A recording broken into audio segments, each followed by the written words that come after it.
नमस्ते प्यारे बच्चों, मैं 5वीं की क्लास टीचर कमला देवरानी।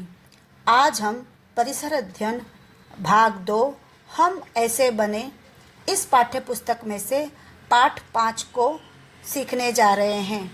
पाठ का नाम है मानव की उन्नति।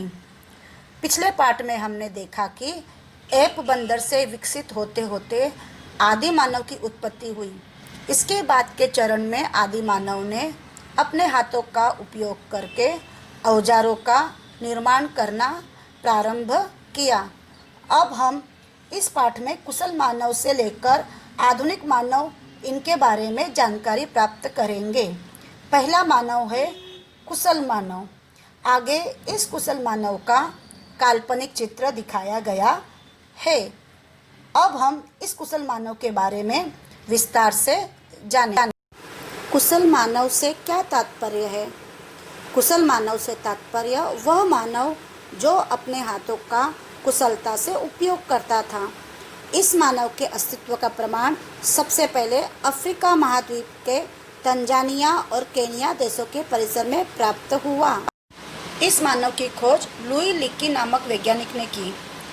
इस मानव के अवशेषों के साथ उसके बनाए हुए कुछ औजार पाए गए, इसलिए उन्होंने उसे होमो हेबिलिस नाम दिया। ये कुशल मानव द्वारा बनाए हुए औजारों का चित्र है। लैटिन भाषा में होमो शब्द का अर्थ मानव है। हेबिलिस का अर्थ हाथों का कुशलतापूर्वक उपयोग करने वाला होता है। कुशल मानव 2 पैरों पर खड़ा होकर चल सकता था, लेकिन उसकी पीठ की रीढ़ पूरी तरह से तनी हुई नहीं थी। उसमें थोड़ा सा टेढ़ापन था। इस मानव का मस्तिष्क एप बंदर की तुलना में अधिक बड़ा था, परंतु उसके चेहरे और हाथ पांव की विशेषताएं अंशतः एप बंदर की तरह थी। आगे के चित्रों में आप देखेंगे कि इस कुशल मानव के बनाए हुए औजार बड़े प्राणियों का शिकार करने की दृष्टि से उपयुक्त नहीं थे, जैसे इस चित्र में आप देख सकते हैं।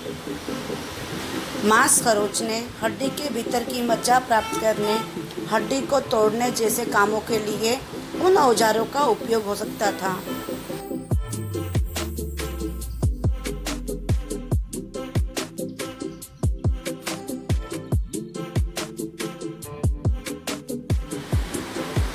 इससे यह अनुमान किया जाता है कि कुशल मानव अन्य प्राणियों द्वारा किए गए शिकार का बचा खुचा मांस खाया करता होगा, जैसे इस चित्र में आप देख रहे हैं।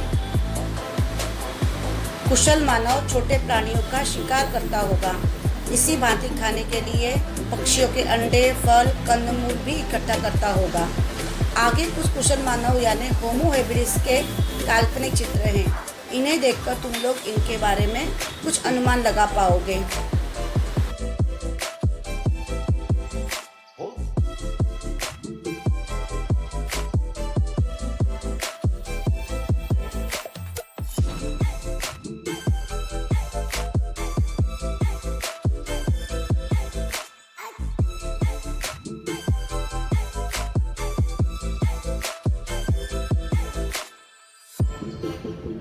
आगे के भाग में हम सीधी रीढ़ वाला मानव के बारे में जानेंगे।